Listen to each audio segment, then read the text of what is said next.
Good afternoon. Hello. Some people say hello, Steve. Yes, I am Steve Cromie. And like my wife, my daughter, and my son, I am a Tar Heel. And I'm also your Sergeant at Arms today. We have some guests. Omar, you have some guests? Yes, I have former Rotarian and the president of the Rum Association of America, Paul Strelman. Yes, I have to say the Lions Club is actively recruiting me as well. Good to be here. Thank you, Omar. Do we have any other guests? Yeah, I've got James McWhorter here, also local Chapel Hillian. Welcome. I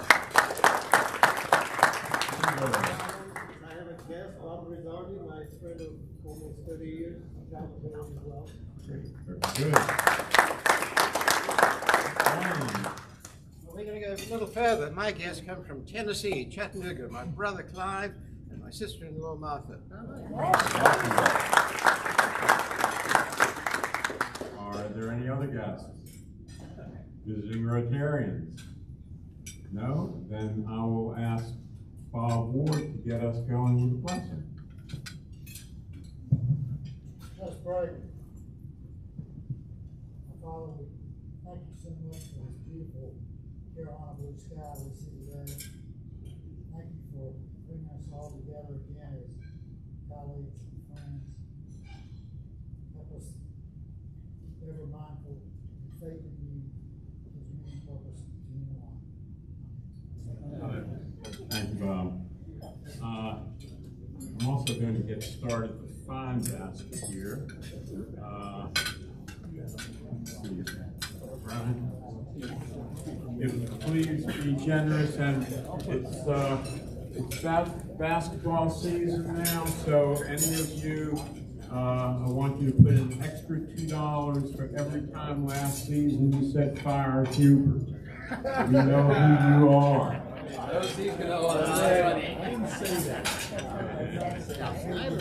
All right, so since we have so many new Rotarians, which is great, I'm going to give a brief Rotarian introduction of myself, just because I never got to do a member minute.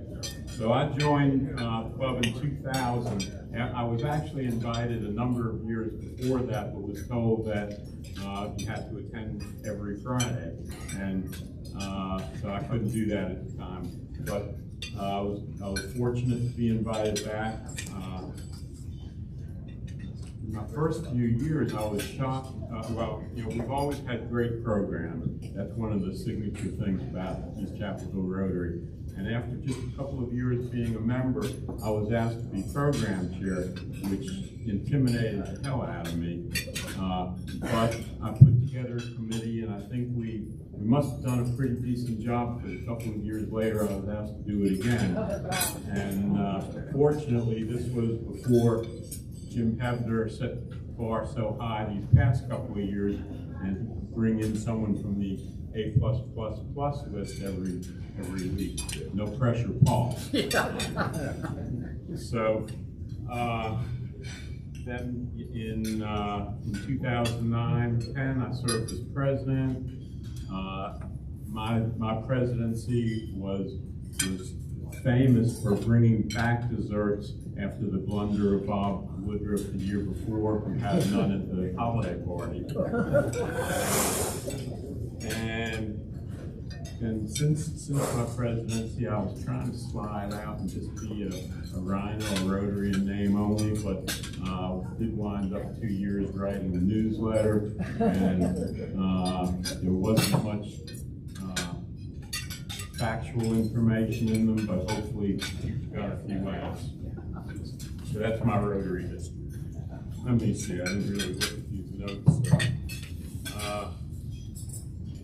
Outside of Rotary, I do have a claim to fame, which I'll get to in a moment. But I want to ask first, how many, can I see a show of hands, how many of you have traveled by commercial airplane since the pandemic? A lot of them. those of you who have, how many were frustrated by missing luggage, long flight delays, canceled flights, or other inconveniences? Most of you.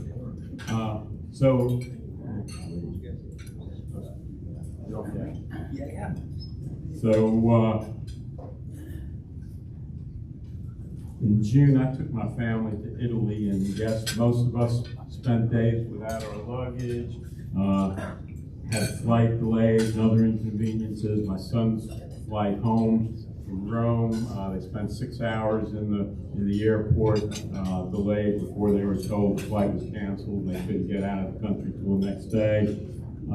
But despite all these disturbances, we kept our collective cool, and we had, well, partly because the trip was so great, but also because we had coping mechanisms.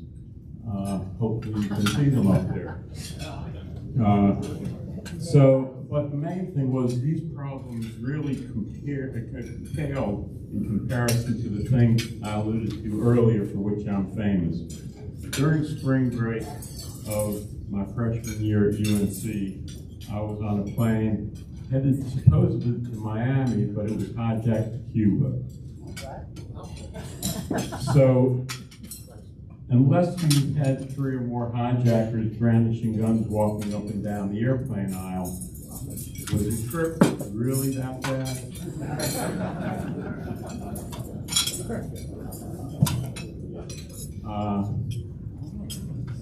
When you landed, if you're in the country that you were supposed to land in, was the trip really that bad? And when you walk off the plane, if you're not greeted by a contingent of soldiers pointing rifles with bayonets affixed to them, is it really that bad? I don't have time to tell the whole story about Cuba, but we wound up being bussed across the island to the Veradero Beach Hotel. When it was pitch black out, I think they didn't want us to see how poor it was, but when we arrived, first thing they did at 2 a.m. was open up the bar, and everything was on the house, because Eastern Airlines ultimately got the bill.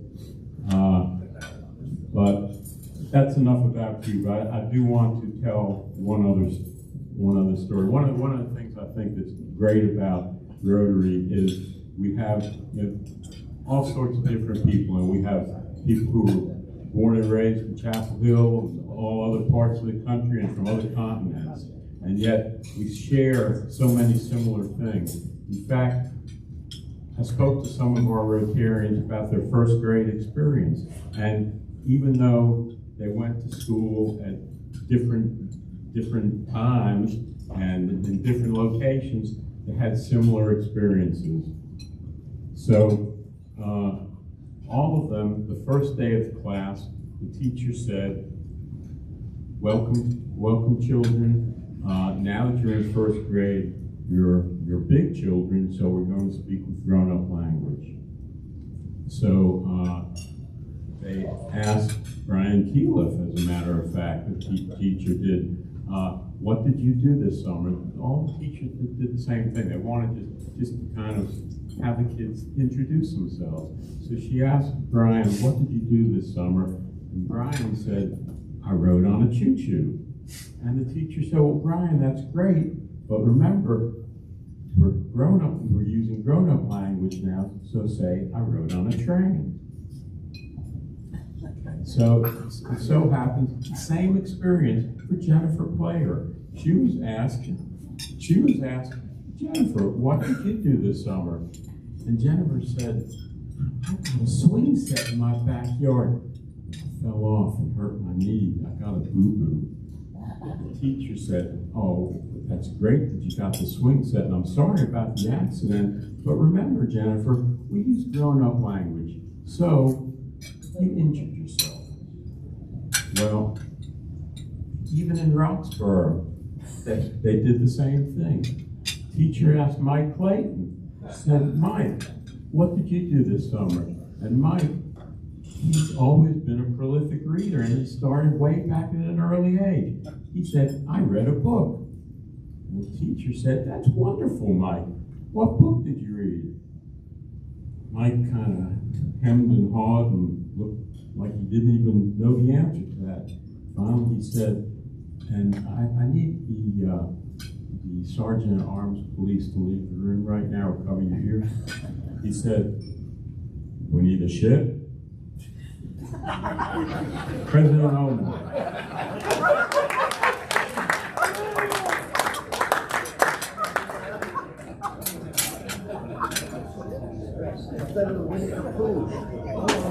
Thank you, Steve.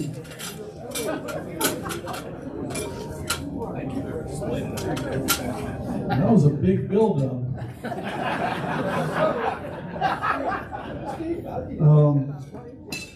How's everybody doing on this beautiful Friday?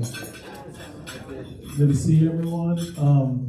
A few dates I want to throw out. First of all, does anyone have any announcements? Anyone from any committees have any announcements they need to make? We do have a litter pickup on October 29th, I believe. So just put that in your mental calendar. We also have a tailgate, UNC versus Georgia Tech tailgate, coming up on November 19th. It's 29th. Is it the 29th? I think it's the 19th. Well, it's 2 months away, so it's in November.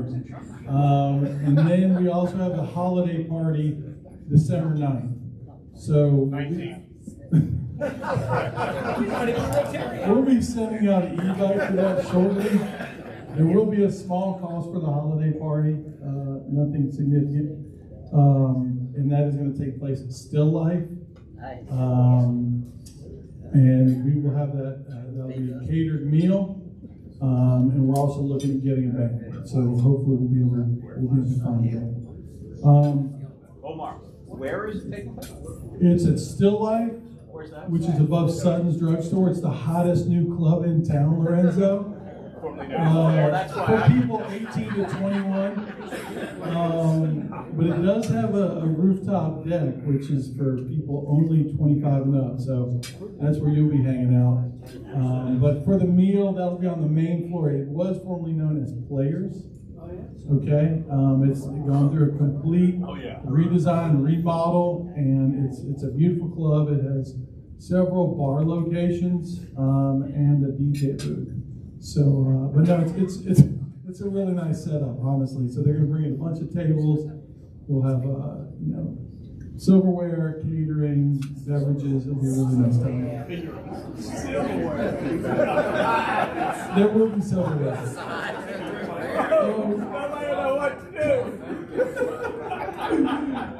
Today's speaker, Segway.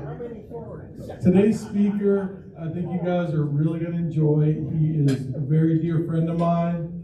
He grew up in Chapel Hill. He and I go way back. He says he set the early rainbow soccer scoring record at the age of 5. His wife and I went to middle school together. His oldest son is my godson. Paul Casey has lived different lives. He's worked in the white collar world of biopharmaceuticals, but now he owns his own brewery in Asheville, and he's going to tell you all about it. So please give a warm Chapel Hill welcome to Paul Casey.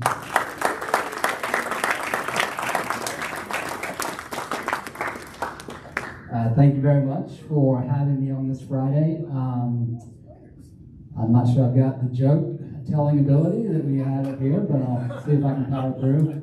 And the fact that y'all have a bunch of A-listers puts me a little off guard because I don't think I've ever gotten an A in my life, but we'll do what we can. When Omar approached me, I don't know, it's about 2 months ago, asking if I wanted to come and talk to the Rotary, I sort of said, sure, what do you want me to talk about? And he said, well, you're the beer guy, talk about beer.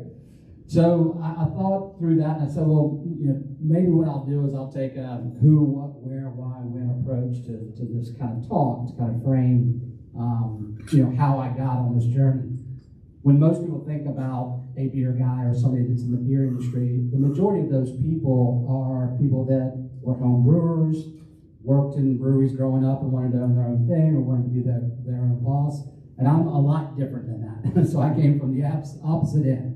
So I thought it would be worthwhile just to give a quick background on who I am and then how I got into the business that we're in today. Is this on, Jeff? Cool. All right, so quick disclaimer, if anybody runs into my wife over the next couple of weeks and she asks about this presentation, say whatever you want about it. You can say it was great, say it was terrible. Whatever you do, do not tell her that I used this picture in this presentation. She will banish me to places from which I will never come back and you will never see me again. But who I am, I'm a father of 3 kids and a husband to my wife, Sarah. My oldest son, Riley, is in 9th grade. He's 15. Book smart, ultimate frisbee, debate team. Trip, the one in the middle, he's a twin. His twin sister, Reese. He is very much like his name says. He's a ham. He's a cut-up. He is funny all the time. He's the happiest kid you've ever seen in your life. And then Reese, she's kind of the athlete of the family. She's kind of the alpha. And so who I am is kind of defined, quite frankly, these days around those guys. As Omar said, I did grow up here in Chapel Hill, and while I am a diehard Tar Heel fan, I actually went to the University of Richmond. I did not go to UNC. I am a spider. What a tangle web we weave. So spent 4 years, obviously, in Richmond, and then came back, quickly matriculated back to Chapel Hill. My first real job, after kind of looking around for a year and a half, trying to find myself after college, I ended up out in the Research Triangle Park, worked for a burgeoning company at the time called Quintiles. When I started in 93, there were 1,000 people. When I left 22 years later, there was 39,000 plus people. So that was an incredible journey for me, and it actually defined a lot of the professional person that I am today, which allowed me to kind of progress on to what I wanted to do moving forward. 22 years at Quintiles, I actually spent time in a lot of different departments and a lot of different roles. So I held roles in marketing, sales, operations, corporate development, IT, cardiac services. I spent time traveling the world. I lived overseas for 2+ years. My twins were actually born in Singapore. So it afforded me really just an incredible experience, both professionally and personally, to the point where, it allowed me a lot of opportunities back then and still today. 22 years into spending time at Quintiles, I decided I needed something different. I think we probably have all met that professional ceiling along the way somewhere. It occurred to me one day as I was sitting there that it was probably time for me to move on for 2 reasons. One, I didn't feel like I was getting a whole lot out of the company, but more importantly, I didn't think the company was getting a whole lot out of me. And so I didn't feel comfortable showing up every day, getting a paycheck if my heart wasn't in it. So after 22 years, decided to leave and go do something else, which is a bit of a scary thought when you do something every day for 22 years. It's easy, you know it every day, you know where you're going. To go into something unknown. And at the time, I didn't know what I was going to do next. I just knew I wasn't going to be doing that. Spent about 6 months hanging out with my kids, cooking breakfast, making lunch, picking them up at school, making dinner, going to sporting events, and finally my wife was like, well, "What are you doing? You're here all the time. Like, you need to maybe it's starting," because she was home a lot too. So I think I was invading her space a little bit too much. So I think she was sort of like, maybe you need to go look in the mirror and we'll start figuring some stuff out. So at the time, I always knew that I wanted to own my own business and be my own boss and make my own decisions and make my own mistakes, which I've done over the last 5 years, and I'll tell you about all those things. So I started looking at small businesses that I could potentially buy. I am not a tinkerer. I'm not going to go find the next widget. I'm not an inventor. But I felt like I had a lot of business acumen, a lot of business experience that I could bring to bear on certain businesses. At least that was my thinking.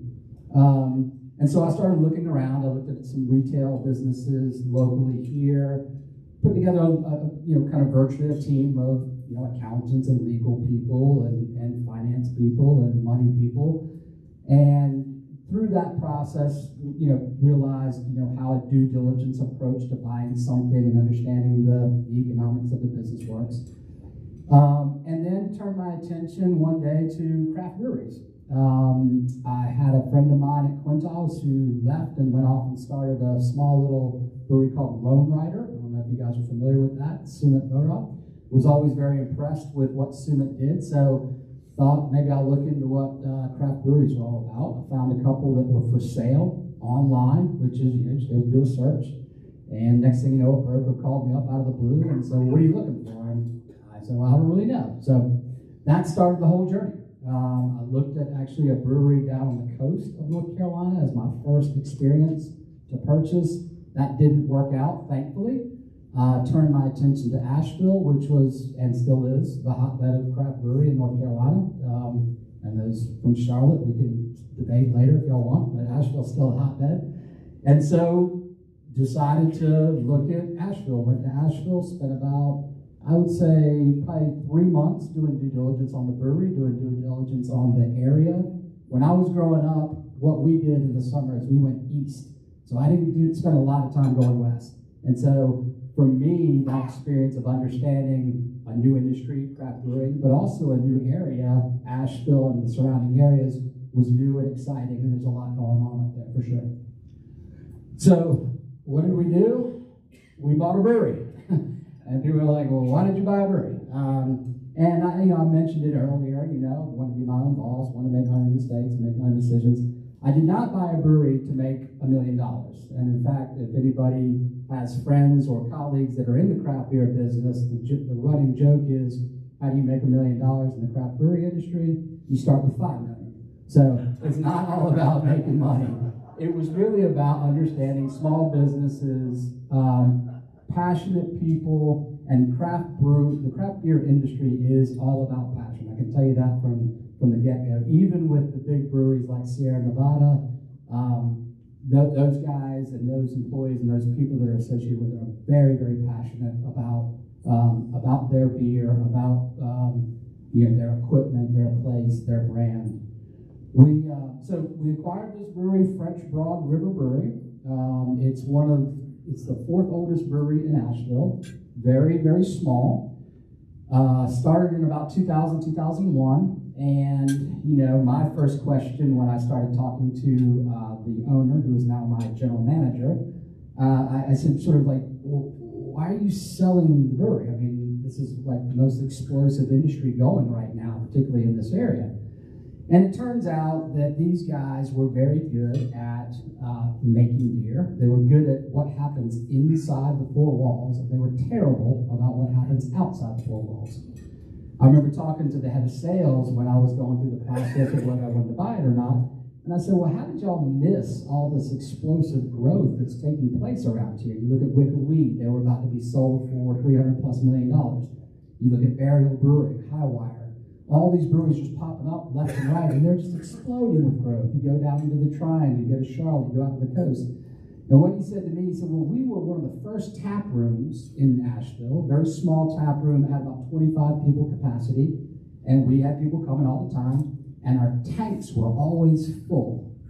And I said, "Well, don't you want your tanks to be empty so you can make more beer?" And he said, "Yeah, I guess I hadn't really thought about that." So I let him go shortly after I bought the brewery. But that mentality is sort of what we were up against. And a lot of these smaller breweries back in the early 2000s, mid-2000s, were coming out of a place of passion, but these were people that weren't really business people. They were people that were home brewers, for instance. And in fact, the history behind French Broad is that there was about 10 guys that got together. They were all home brewers. They thought, "Hey, let's open a brewery." Not realizing the capital requirements for it, not realizing how do you manage and create a brand, not understanding the sales component to it. And so that opened an opportunity for me. We are a small, very small brewery, so we have what's called a too loud? It's a little lower. Lower? Yep. I'm not blowing you out there, Omar? Not me. Yeah. Okay, gotcha. I can talk without it. No, talk with it. Talk with it. So we are a small brewery. It's a 15-barrel system, which just means that's the capacity of how much beer we can make at any given time. For people to kind of understand what that means, we can brew about 50,000 cases. So think of a case of beer when you go to pick up beer in the grocery store. Imagine 50,000 of those in a room. That's how much we can produce in any given year. or 8,000 kegs. So I'm just trying to piece together, compare that to say a Sierra Nevada, they do like 1 million barrels a year. So we are very, very small. We have our own tap room. We have our full production capability, meaning we make everything in-house. We have our own canning line, so we can our own beer. Some small breweries don't do that. And originally our focus when I took over the brewery was European style beers. So Kolsch, ESB, Scotch Ale, Irish porters. Anybody that knows if you're in the craft beer business, you have to have an IPA, whether you like it or not, it's part of the business. So that's part of where we decided to go and what we were gonna focus on. So when I jumped into the business, this is a snapshot of North Carolina breweries, and you can see here, so I came in 2017, there was a little over 200 breweries, there's 400 craft breweries in the state of North Carolina. There are 9,200 craft breweries nationally. So we are ranked, I think we're actually down up to 8th in the country. Point being, it's a very competitive environment. And how do you differentiate yourself? Back here in like 2011, 2012, probably not that hard. When there's 400 of them jumping around and they're opening left and right and expanding left and right, it's tough. So what were we faced with? When I took over the brewery, and I'll show you a couple of examples in a second of what our branding looked like, it was very all over the place, very inconsistent, didn't have any continuity to it. Everybody knew it as French Broad Brewery. Well, if you're not from Asheville, you know, that has many different connotations. I'm sure people are thinking right now, can girls, right? You know, French, the Moulin Rouge, that kind of stuff. It was actually named after, and I didn't know this because I spent all my time growing up on the eastern part of the state, it's named after the French Broad River, which goes through the heart of Asheville. So here you have one of the oldest rivers in the state of North Carolina, in the country, in fact, goes to the heart of Asheville, which is the kind of the foundation of craft brewing in North Carolina and arguably in the Southeast. And you have a brand that, gosh, there's an obvious connection that was not being taken advantage of. So if I just, real quick, this was what our old branding looked like. So you had this pyramid with these I don't even know what it is. The sunburst, I still don't know what it is. This was like what people would see. And so the first question was, well, why isn't the river in the name? And you know, Andy, my general manager now, previous owner, was like, well, it used to be in the name, but everybody just shortened it, and so we just called it French Broad. I said, all right, well, that's a terrible idea, so let's bring the river back into it. Yeah, it's a good idea. What about the tap room? This was our tap room when I took over. Had about space for 25 people. If you've been to any, tap room in this area now, you'll see there's capacity for 100, 150 people. Tap room is where you make your money. That's where all the margin is. And so the idea that you would have a small tap room, a terrible brand, seemed like a defeatist approach to business. So we obviously had to address this, and so we built a new tap room. And the idea is you want to create a space for people to come, almost a destination spot. And it needs to have its own vibe. Not every tap room is the same. And you want to go to different tap rooms for different vibes. For us, we are in Asheville, heavy tourist area. It, I think, ranks in the top 10 of tourist destinations in the United States annually. Where we are, though, interestingly enough, is at the edge of Biltmore Village, which is down in the Biltmore House. Most of the other breweries in Asheville are on what's called the South Slope. We don't get the benefit of tourism as much as everybody else. So we have to build our own local clientele. And so that's been important to us as we've, number one, built up our brand, but also built up our tap room and built up our presence locally. We've had to rely heavily on the local constituents, which during the pandemic worked out great because Asheville was a ghost town. But you still are competing against, all the other big guys. I was just having this conversation at lunch with, when you do create a tap room in a brewery or whatever, there is a food component to life, unfortunately, and that is something that you just have to address. We fought against that for the first probably 18 to 24 months of ownership, And then we realized we just had to do something. We ended up partnering with a pizza place that was already in existence up in Asheville, opened up a pizza place right next door to where we are, solved the food problem, but it's something that we had to tackle. When I took over, obviously we took over a lot of older, outdated assets. So for instance, I don't know if anybody has ever gone and made beer, but there's this big thing that's called a mash tun. Basically, you put all the grains into this big old cylinder. And for us, we actually manually had, as hot water was coming in, we had to rake the malts and the barley to break them all up so that we could sparge it. Well, every other brewery basically in the state of North Carolina has an electronic one where you just press a button and this electronic rake goes along the bottom. So my guys were getting in at 5 o'clock in the morning, and they would spend an hour and a half manually raking these barleys to break them all up so that which would serve as the foundation for beer. So we invested in an automated mash tun that improves efficiency and obviously quality of life for our people. Lastly, when I looked across the board of what I took over, and when I went into it, I realized, for me, I've always felt like know what you don't know, and then surround people that you know with what you don't know. So I didn't come in thinking, all right, I'm smarter than everybody in this room, so you're fired, you're fired, you're fired. We retained our entire staff, but over the course of my first 10 to 14 months, we decided to make some changes, but it wasn't an automatic change. And I realized during that process that while everybody thinks, at least in my opinion, what everybody thinks is their asset is beer, that's actually not your main asset. It's not my main asset. My main asset is my people. My head brewer is phenomenal. I walked through fire for him, and he would do the same for me. My taproom manager is fantastic. My production people are unbelievable. And if all those people walked out the door tomorrow, sure, I could make some beer, but it wouldn't be the same and it wouldn't be as easy. So I realized quickly that, not only do you have to invest in your equipment and your taproom, but you have to invest in your people. Along the way, if anybody wants to raise a hand or ask a question, feel free. I know I'm kind of just ripping through. So as I was saying, look back real quick. This was our labeling in our old days, no consistency. You see French broad there, but again, if you lived outside of Asheville, what does that mean? What are you connected to? It could be whatever, And the fact that it is the French Broad River, the heart of Asheville, seemed to be a missed opportunity. So this is what we ended up doing. We worked with an agency out of High Point.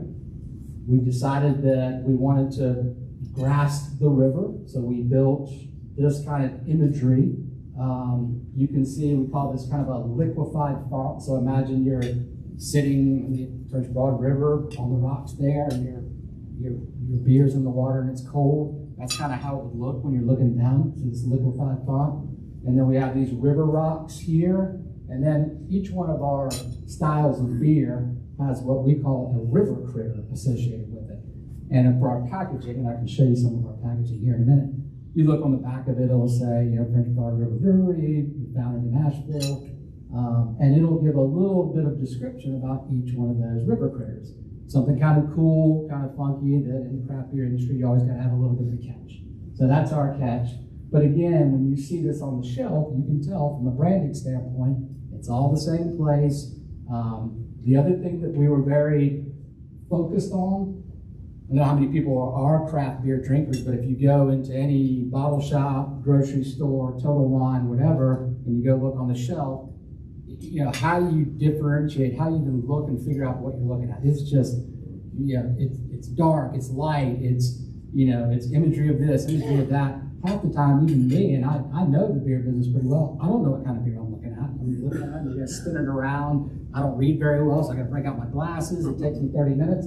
So what we were focused on is making sure that you could tell what beer you were looking at. So you can clearly say IPA, ESB, Kolsch, and those are styles of beer. People in the craft beer industry will know what they're looking at from that. So we thought that was important, and it served us well. The other thing that we focused on is when we're putting something out in packaging, because we are limited on resources, we need to make sure it's going to sell.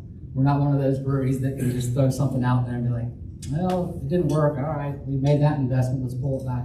So our innovation program is to make a new style of beer, put it on in the tap room, and if it sells through or sells well for a 2 or 3 or 4 month period, then we'll make that next level of investment. But it's a process.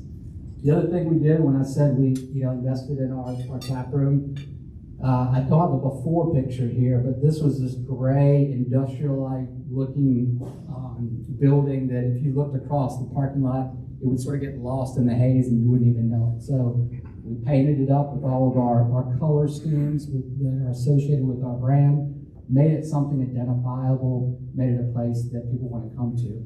I said before, during the pandemic, our old brewery was 25-person capacity. Our new brewery, our tap room, is about 150-person capacity. When things started coming back to life during the pandemic, we limited our capacity to about 50 people, even though we were allowed to go higher.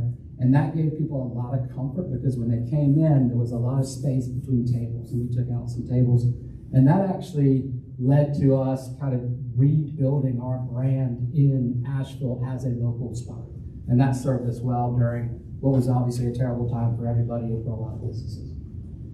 We invested in equipment. It's hard to do. It's a big number. Those tanks are costly. There's a lot of steel out there in the world, but they are not they're not cheap. You can try and get used ones, but yeah, there's problems and challenges associated with those things. The brewery that I took over was built on a shoestring. It was undercapitalized, and again, I tell people if you're going to get into this business, you have deep pockets or a good bank relationship. Tell us a ballpark of what that whole tower there. This is called the Brew House. So this is the mash tun that I was talking about. So we used to have somebody open up this little opening right here with a big rake, and they would rake that thing in. This is where all the grain comes in. It gets spun into this and chopped up. So that's the automatic version now. And then it comes into this, and there's a rake on the bottom that does that. This right here is going to cost you about $170,000. That right there on top, which is what we added, was about $20,000. And what you don't see is probably the 1, 2, 3, 4, 5, 6. We have 6 other tanks that you don't see right now. We've got 4 fermenters. We've got 3 bright tanks. And we're small. So imagine and our tanks are, so this is what a 15-barrel system. So out of this system, we can make 30 kegs. But we got to put those things in something. And so our tanks, our bright tanks, are basically 30-barrel tanks. If you go to, I don't know, Highwire, Sierra Nevada, they're 100-barrel tanks or 200-barrel tanks. So these things are huge. Do you have to cool them then, or do you keep it room temperature for a while? No, you cool the beer going into the tanks. Yeah, but no, this is not. This is about as a basic of a production brewery you will find in the state of North Carolina. I can guarantee you that. This is not air conditioned in there. We have it heated, but it's basic. It's an old logging warehouse up in North Carolina. Yes, sir. What are the considerations when you're deciding whether to do cans or bottles? Yeah, cost. Well, first of all, bottles are on the out. So bottles don't recycle as easy as cans do, a misconception that everybody I think has out there. So bottles are considered bad for the environment. In the craft brewer industry, everybody's environmentally focused. And then as far as what we end up putting into cans, and I'll make a quick distinction, some people don't distribute, and so they make all of their beer, sell it right there on site at a tap room. If you decide to get into the distribution business, there's a fork in the road that you need to think about. Do you continue to self-distribute, or do you work with a distributor? And then ultimately, what do you put in cans? A little bit of a crapshoot, but like I said, what we do is we have an innovation program in our tap room. If things sell well, then we'll put it in cans. If you look back, Goldenrod Pilsner. This is a Pilsner we used to make every summer. Everybody loved it. And so I said, well, why don't we make it year-round? So we decided to make it year-round. Made it year-round. It moved very well. We decided to invest in the cans. We put it in cans. This is now our second best-selling beer, and it's been in the market for about 18 months. We removed our ESB out of the market because sales are going that way. We'll replace it with Pilsner going that way. So it's a little bit of a crapshoot, but hopefully you can prove it in the tap room itself. I know you brought some samples for us. Yeah. We have about 16 minutes left, just heads up. Okay. We'll make sure people have time to sample. Well, I mean, I'm ready to drink beer anytime.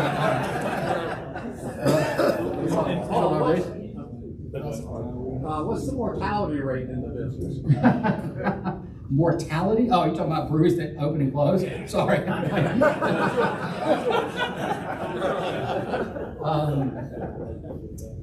I don't have that figure. It's growing. I would say between 2008 to 2018, it was very, very low. But it's definitely going in the other direction now. But I don't have a number for that. It used to be you could just open a brewery and everybody would come and it was, it was a gold mine, but you just can't do that anymore. Let me, since we only have 16 minutes left, so I talked a little bit about why we ended up doing it. Be your own boss. I think the other thing that I found is the ability to make your own mistakes. When I worked for a big corporation of 39,000 people, decision making started at the top and it's just handed down to you at the bottom. Even though I'm at the top as the owner, I realized that decision making is not that easy. Even when I corral my group and we, I like to say we make joint decisions. A business is a dictatorship. It's not a democracy. Somebody's got to be on the line at the end of the day. I don't mind playing that role, but you also have to recognize when you make mistakes and point thumbs and then carry on. So we've done that a little bit, and it's a learning experience. Hopefully, it's not too expensive of a mistake.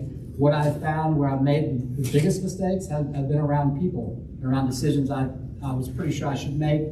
And I ended up not making them for 6 to 8 months, and that cost me. We've made some decisions about packaging. We've started to move into what's called 19.2, which are kind of the taller beers. A little bit of a risk for us because it's going into convenience stores where we don't have a strong presence. That's been good for us, but expensive. And so our next decision we are making is we're going to buy a new canning line so that it gives us the flexibility to can 19.2s ourselves. Right now, our canning line is antiquated, doesn't give us the flexibility to move from 12 ounce to 19.2s. Buying a new canning line, we'll bring that in-house. That'll be, the economics will be much better. What have we learned through this process? What have I learned so far? Highly competitive, I've already stated it.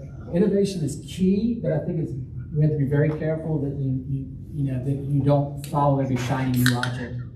For me, when I first started understanding the beer business, I always wanted to make beer that appealed to the masses, not to that beer nerd who thinks that chocolate orange stout is the best stout that he's ever had and he's ever going to buy it again.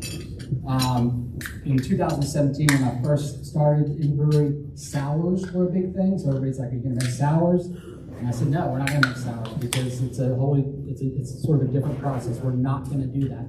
Seltzers is a big thing now, right? They're starting to move into these called RTDs, ready to drinks. We make a seltzer, but we're not mass producing it. We're not going to get into the ready to drinks, and I haven't decided about distilleries, but for now, we're not doing that. Point being is, you do have to be innovative, but don't be the next guy that's going to make the hoppiest, most fruit-driven IPA because they're out there. There's 1,000 of them out there. Yep. What do you do to cultivate the recurring buyer? Yeah, first of all, you got to have good quality product. It's got to show up on time at the places where you say it's going to show up. The other area of investment that I have realized that we have lacked in is putting feet on the street. This is a relationship business. It's a sales intensive business and a capital intensive business. More salespeople out there helps that issue. So we do most of our sales outside of our tap room comes through the grocery store chains, primarily Ingles, which is a big chain up in Western North Carolina. We have that recurring customer as we try to build it down here, for instance. Try to get into grocery stores, accounts. Basically need to provide the ammunition to the beer buyers on what they're buying and what they're drinking. I hope that they help you along the way. But you can do things like tap takeovers. You can do beer nights and things like that. Yeah, I was thinking, so you were talking about people in the distribution chain. I was actually thinking, and maybe it doesn't apply to the actual end user. Yeah. I happen to have a close friend, slightly different model. He has a boutique winery. Yeah. And his focus is on developing the person who buys his high-end wine. Yeah. He knows who that person is. Every year he's in touch with them. They're buying his wine again and again. So for us, our biggest customer is our distributor, Empire, and so we are in touch with them every week on what's coming down the pipe next. These are our seasonals.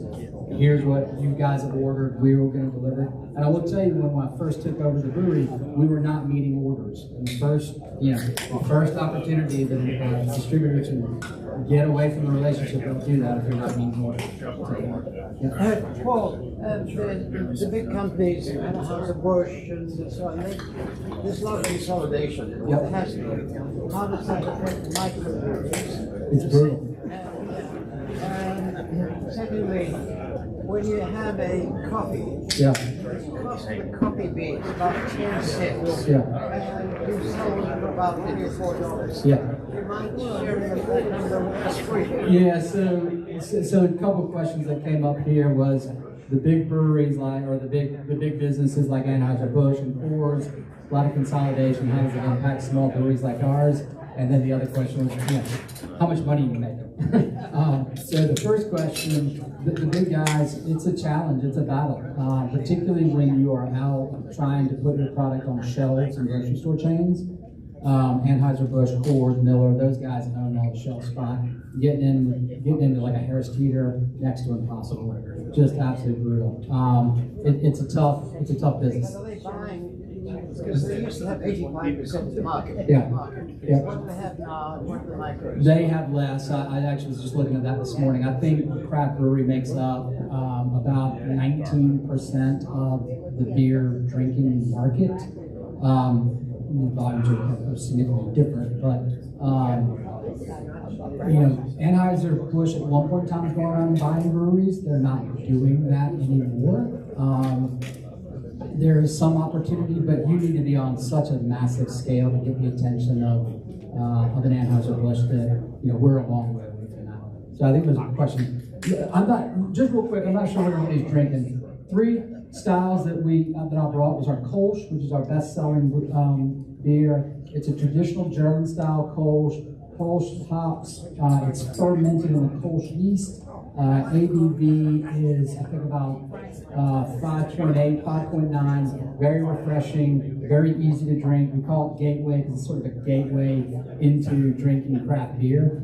Our IPA is very mild IPA. It's not going to be the most hopped up IPA you've ever had in your life. We call it an approachable IPA. It's low on the bitterness scale. It's almost like just a pure pale ale, but very approachable. You can drink more than one. And then the Scotch Ale is my favorite beer. It's a darker beer. Some people shy away from Scotch ales. They think it's going to be dark, it's going to be heavy, it's going to be too sweet. It's actually none of those. At least ours isn't.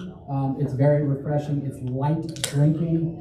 It's our heaviest alcohol content though at 70%. So just FYI. Yes, ma'am. Where do you get your hops and all that stuff? So, I mean, there's a bunch of big vendors. One of them is BSG. It depends on what we're making. So, for instance, our IPA, we get all of our hops shipped to us from California. Some of our hops for our Scotch Ale and our Kolsch we get from Europe. So it depends on what style of beer we're making. You got your base malts, and then you got your hops on top of that. Maybe right behind you, real quick, Paul. Where do you get your water? Water? No, we don't get it from the French Broad River. I wish I could tell that story, but no, we don't get it from the French Broad River. Unfortunately, that's a crying shame because the French Broad River is such an amazing body of water, but it's really, really polluted. So, we get it from mountain water in the city of Asheville. Where I'll get it from. Well, I'm not asking how much money you make. What I'm asking is because you've got all your overheads and everything like that. So those are huge. Yeah. But the actual cost of the ingredients. for a pint, for a beer that you sell? For So what we sell in our tap room, if it's the Kolsch, which we make a ton of it, our margins are like 70%. But once we start packaging that up and then we start shipping it out, and then remember we sell our beer to our distributor for a certain price. So we'll sell our call it $80 a keg. They'll turn around and sell that same keg to a restaurant for $160. And then the restaurant will sell you a pint for $8 to $9. So while all those guys are making lots of money, down here, we're kind of working our way through the pricing process.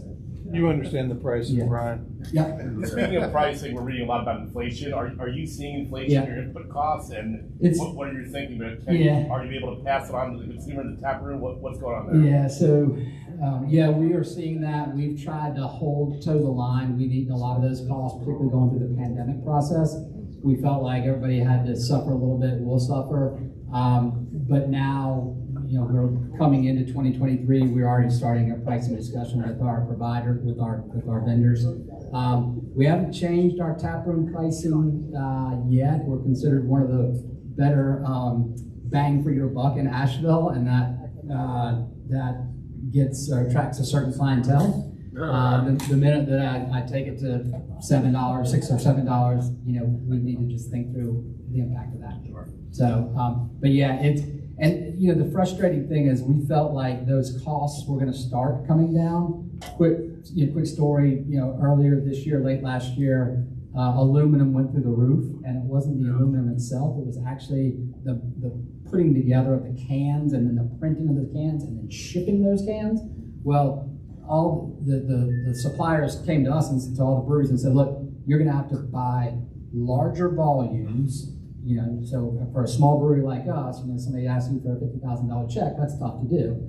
And lead times are going to be longer. Well, that supply chain issue started to work itself out now. Well, but now all of a sudden inflation gets popped onto it, and we're not sure where that's going to get. The same with our base ingredients. We're having the same problem, not because there wasn't available supply. It was actually getting it to us that was the problem. Shipping, transportation.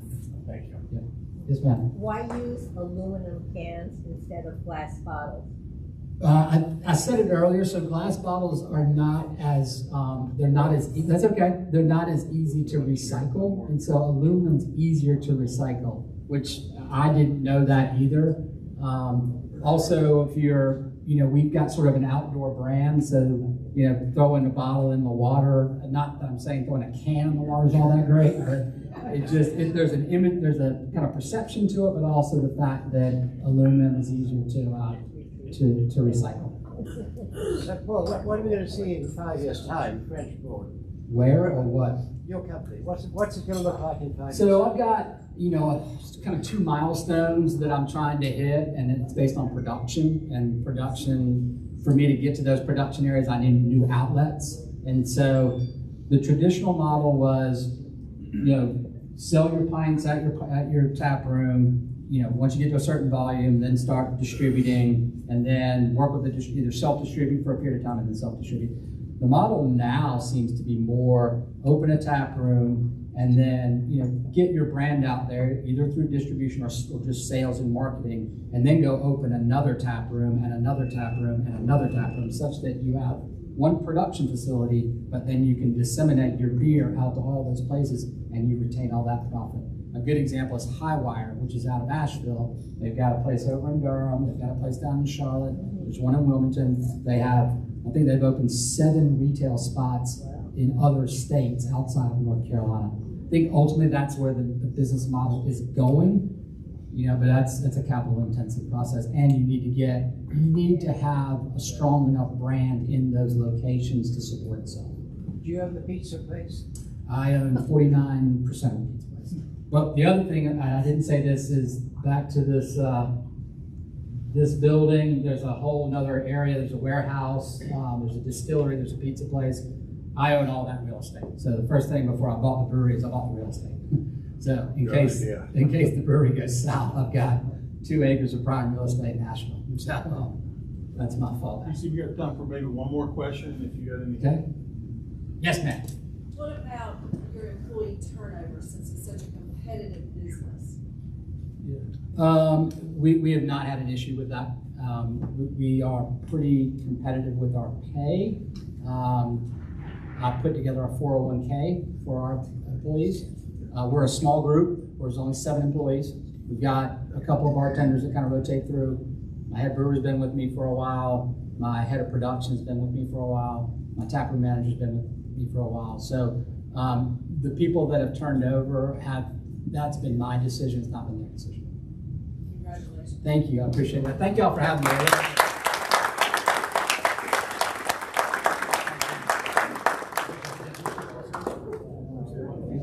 Go Spiders. Yeah, there you go. Are you a Spider? Yeah, my wife and I graduated in 01. In 01? Yeah, I was close. I was 91. Paul, thank you so much for coming to speak with us today. Thank you for coming and sharing your delicious alcohol. I think Paul brought along a few, I don't know, Paul, did you bring along a few goodies to pass out?